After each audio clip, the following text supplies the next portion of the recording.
Count money, man. Stack riches. Try and told him I'm a beast, bud. What's up, gang? Welcome to the G.R.I.N.D. Simon Arias here. Get ready, it's a new day. What's up, gang? Welcome to another episode of the G.R.I.N.D. Get ready, it's a new day.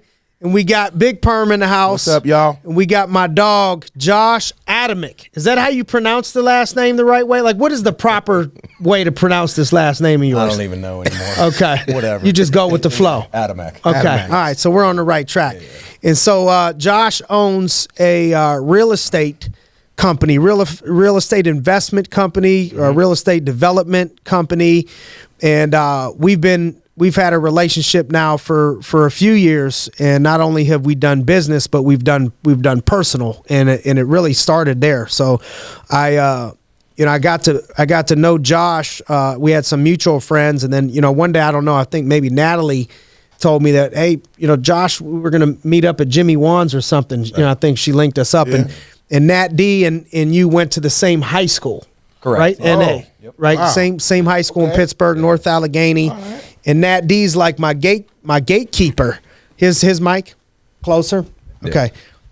Nat D's like the gatekeeper, and she's a great person, but she'll tell you how it is. So I'm like, hey, before I meet up with this guy, what's the 411 on him? You know what I mean? What do you think? And she's like, I don't have nothing bad to say about him. I think he's a good dude. I think you guys should meet up. I think he's a good person. And so that's a major endorsement. So I sat down with Josh and we hit it off, from there. And then, as I started to continue to grow Inspiring Minds, shout out to Inspiring Minds overall, Inspiring Minds Pittsburgh in the house, still rocks. And over a couple of years, I would have my Youngstown fundraisers and Youngstown events, and Josh would end up supporting them. And he would drive all the way to Youngstown a few times to be there and support, and it was just like a genuine vibe, and we started to talk a little bit about possibly bringing the youth program to Pittsburgh. And a lot of people like to talk about it until it's time to be about it, and then we started to get down to the nitty-gritty over a year ago, talking about it, and his wife was on board and he was on board, and so we started to form the board of Inspiring Minds Pittsburgh here. And I could tell you right now, Josh, married, he has 2 children. I think that's your high school sweetheart? Not high school. Okay. How long? How long you been together? 20 years. 20 years. 20 plus years. I don't think you're 40 yet. Yeah. So the long time, and those of you with kids, how busy life can get. Okay. So he got a job, he has a career, he's an entrepreneur, he's dealing with a lot of other people's money. We're going to get into that and how Josh can help you make some money possibly in real estate, but as he's helped me. And but the time that he's been able to put into kids in the Stowe Rocks community, I mean, I call him our MVP. I'm like, man, there's no way I'd be able to run this thing here without Josh. He's picking up kids, he's communicating. I mean, he's in the hood picking up kids, talking to parents. I mean, he's in the project. All freaking in, dude. Like all in. Like not he ain't there to just meet. He's there like he's rolling his sleeves up, getting the job done, man. So I'm bringing to you a first class individual today, and we want to gain in knowledge in the real estate world, and we want to gain in knowledge overall and wisdom and advice on entrepreneurship, no matter what business that people are in. And so, Josh, first of all, it's how did you get into real estate? And it's Avid. That's the company, right? AVID?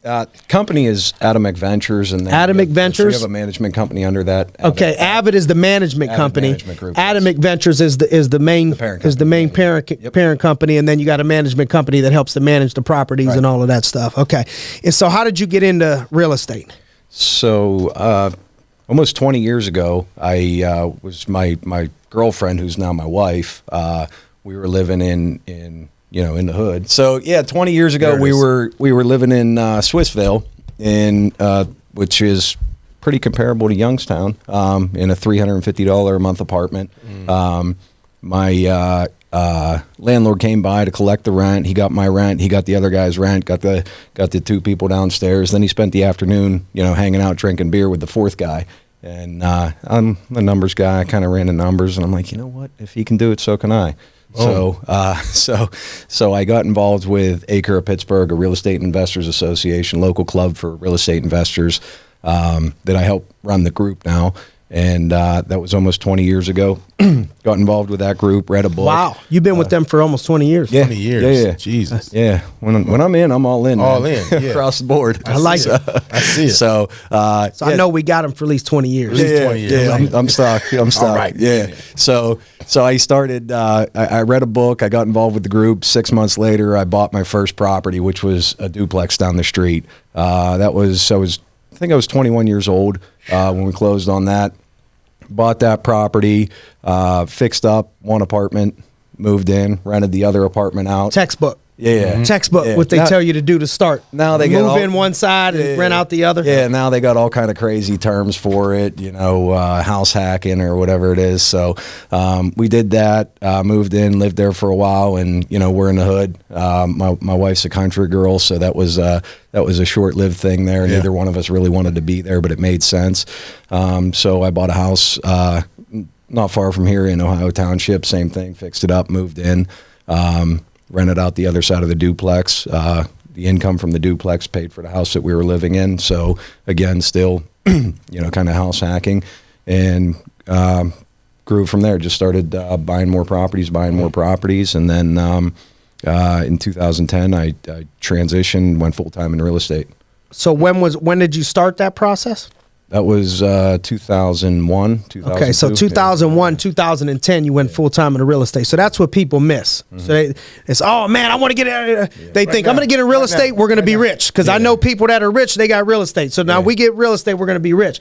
What they miss is the 9-year process, Right. of what all that process entailed, and why people don't ever reach that that level. So how long did it take for you to get to where you are in your business? And like, give us some things that, like, when people say it must be nice, give us some things in the process that you had to overcome that maybe people didn't see.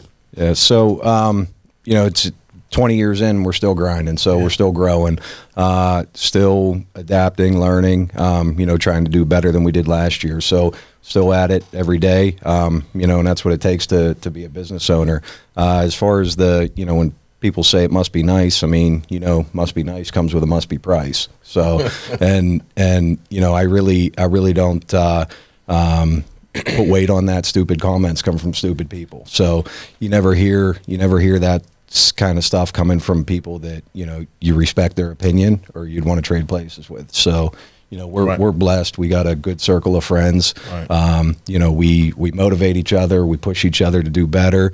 I never hear a comment like that coming from you or from Parm or from anybody else. I mean, I know what it takes, when you get there. Yeah. So why don't you, maybe somebody's out there listening, and, I think before people transition into seeing what it requires, if you've never done it, then you think it must be nice. Like look, if I look at you and you pull up in a nice orange car and the things go up and you got all this real estate and clean cut white guy, I'm thinking, man, he must have had two perfect parents, rich doctors, gave him everything and started his business. Not a 9-year grind starting out in Swissville, $350 in rent and built his way up and all of that stuff to where he is right now. So what specifically, to the person out there thinking, I want to do this, give them a dose of reality of like when people start in my business and I know they got it and they want to do it, I'm going to say, you can do it. But here's the things that I want you to understand you're going to have to do in order. Here's the things that all these people had to do in order to get there. Right. What are the things that you've had to do in order to get there? What are the sacrifices you've had to make? What are the things that separate you from others that want to do it that people need to know as a part of the business process or entrepreneurial process or just your process? Yeah. So, you got to stay focused. I mean, so many people get caught up in shiny object syndrome, where, they get in real estate or any business, they get a couple of properties, get a couple of paychecks, and then, there's some other infomercial or something else, or there's some other opportunity, or, grass is always greener on the other side. You got to stay focused. You got to stay grinding. I mean, I've been at it for 20 years. I've seen a lot of people come and go. The other big thing is getting caught up in instant gratification. credit's readily available, and that'll kill you. I mean, so many people start, where I started, where you started, start making some money, and then go buy a nicer car, go buy a bigger house, go rent a bigger apartment. And you go from making whatever it is, 10, 20, 30, 50 grand a year to making 2-3 times that. And then your expenses go up 2-3 times, your payments. So you're no further ahead. The big thing for me was trying to stay conservative. Increase the income. Keep the expenses the same, so you got money to invest. Increase the income, reinvest in your business, and try not to buy dumb shit. Love it. Yeah. Love it. Aside from the orange car. So aside from the orange car, that was like 20 years in the game. Twist your arm. You know what I mean? So tell us. I know oftentimes early. I called you. Was it yesterday? We called Josh 7 o'clock in the morning. We left my house at 6 a.m. Yeah. And you answer. I said, I figure I could catch you. There's not a lot of people that are up and working. Yeah. Functional working at 7 a.m., but I know you are. Right. Definitely. There's times where when I used to hit the same gym you went to, I'm like, Josh is already in there getting a sweat in, and I'm walking in the door. It's normal for you to be up and at it. So, what give us a look at what your typical morning routine looks like and why? Okay. So typical morning alarm set for 5-7 days a week. Typically get up 7 days a week. Typically get up between Sundays, 4 and 5, Saturdays, every day, Fridays, every day. Okay. Yeah. So there's a tip. You see cats they let the weekend be their weekend. Right. So I want the real estate, but I don't want that. Right. Okay. Well, here's the things you're missing already. It's the 7 days a week. Yeah. Okay. So 7 days a week. It's set for 5 o'clock. I get up between 4 and 5. I'm usually up before the alarm goes off. Like this morning, 10 after 4. I'm up and at it. My bag's packed, my clothes are ready. In advance, yeah. So I get up. Night before. I got 2 young kids, and it's like you gotta be in stealth mode trying to get out of the house. No doubt. Everything's ready to go. Grab my stuff, brush my teeth, head to the gym on the gym floor by 5:30. Get a workout in. During the workout, audios, books, podcasts, different training. So try to double up, not waste any time. Get out of the gym by 7 o'clock. At my desk by 7:15, 7:30. When you called yesterday, 7:15, I'm leaving You're at the the gym. desk. I'm leaving my gym. On the way. Yeah, leaving the gym on my way. So, so that's Monday through Friday. Saturday and Sunday, get up at the same time. And I got 2-3 hours before the kids get up and the chaos breaks Get some loose. stuff done. Huge points right there. Yeah. Huge pointers right there. Notice right there, you're up and at them and at your desk with the mind and the spirit, everything already, mind, the body, everything connected before people even wake up. Right. 7 o'clock, 7:15 Absolutely. a.m. So 7 days a tell us why your model works, because you have a unique model. Yeah. Me and you have partnered in what I like to think is a lot of property now, Done. not a little bit of money. Yeah. No. We got some big stuff going to me. on. Yeah. Over, M's in it. Yeah. Ain't that nice? And so that takes a lot of trust on my end Right. Oh yeah.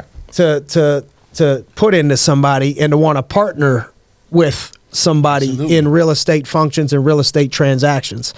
One of the things that I love about your investment model, other than the person and the character, that I believe in you. If I'm going to put money in somebody's hands, man, I love when I could see them, touch them, talk to them. You know what I mean? Versus Throw them in like the mat room, choke them out. putting them somewhere else. That, you know what I mean? I can't hunt these people down. Yeah. Right. Yeah. No. And but outside of that, man, the model that I've loved about yours is it's pretty much almost as close as a I don't want to say guarantee as you can get. Mm-hmm.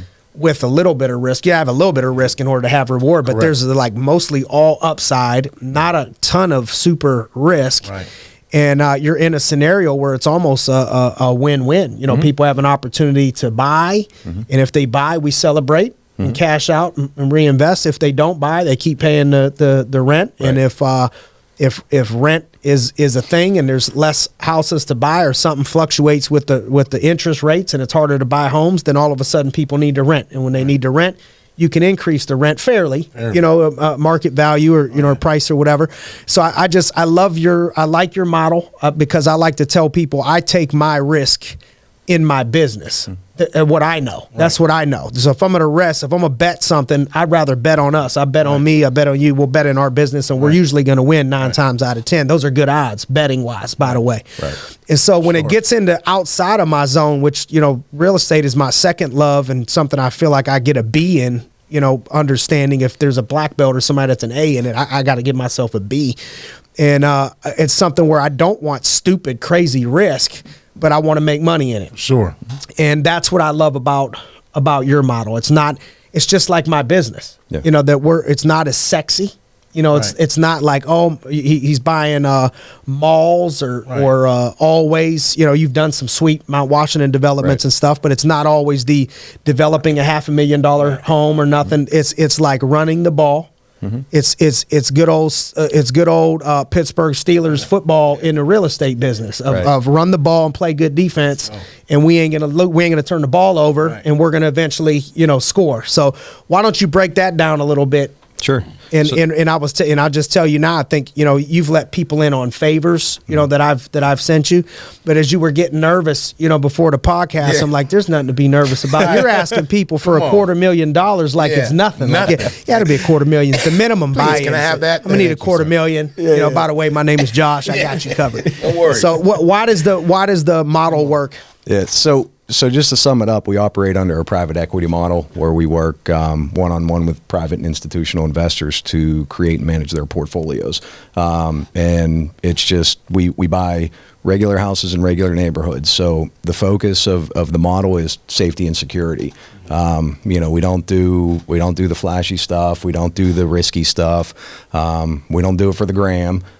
We do it for the safety, the security, the cash flow, tax benefits, capital growth. Break that down to normal. Okay. I got people from Youngstown listening to this. Okay. You know what I'm saying? Okay. I'm lost, capital investment. They're like, what? So we give investors the opportunity to own real estate while we do all the work, and it's a partnership. So it's not a lender borrower type scenario. It's a partnership. So when an investor comes in, the capital investor, they fund the portfolio, and then our management company does all the work as far as acquiring the properties, the day-to-day management. So they bring the money. Yeah. They own the property. Right. You find the property. Right. Fix up the property. Right. Manage the property. Get renters into the property and send the people checks. Correct. How's that sound to you? That sounds great. Yeah. That Sounded sounds great I to wanna- me. Where do I sign? Yeah. So it gives, like I said, it gives investors the opportunity to own real estate. Guys like you, you don't have the time to run around and chase, or the desire to run around and find properties and chase tenants and fix stuff up and deal with contractors, but gives them the opportunity to get all the benefits of owning real estate without having to do the day-to-day. The headache stuff. Yeah. Okay. And typically we get our returns. I don't think I've ever missed a return quarterly. So he gives the checks quarterly, sends the checks out quarterly. Yeah. And then sometimes we'll have a cash out, scenario. So he'll price the property. Why don't you tell them? Tell them how you'll price the property, and then if they cash out, we reinvest it. So we place, because that increases the returns. Yeah, absolutely. So we place the residents on a lease option type program. They rent the home and they have the opportunity to purchase the home at a predetermined price. So we're buying our houses typically 50 to 70 cents on the dollar. We're buying them cheap with our ability to find them through our marketing, dealing directly with the sellers. So we buy them right, we fix them up, we place the residents. So you're coming into it automatically with equity first of all, because you're buying them at 50, 70 cents on the dollar. Yeah. And then you're gonna put some work into those homes, almost like you would treat it like a flip. Yeah. Exactly. But you hold on to that, and so now automatically you walk in and you already got equity into it. But the equity is only really in play if somebody were to cash out. Typically, if somebody were to buy that, choose the option to, because you do the lease to own. If they have the option to buy, they're not so if they required to cash out, purchase. they don't have to, but they can. They can. Right. At a predetermined price. So you come in and say, all right, hey. You're renting this place, but if you want this one, it's going to be $120, or whatever, $150, whatever. We'll agree on it, and that's it. You could choose to buy it or rent it and stuff like that. Right. Right. Absolutely. And then what happens? Let's say they choose to buy. They choose to buy. We they go to the bank, they get a mortgage, refinance the property, they own it, we cash out, and we can reinvest the proceeds into new properties. Typically, if we sell one, we'll buy two more. So we can reinvest the initial investment into one property. We can distribute the returns, or we can re-up and buy two more typically. Yep. Count money, man. Stack riches. Try and told him I'm a beast, bud. What's up, gang? Welcome to the Grindcast. Simon Arias here. Get ready, it's a new day.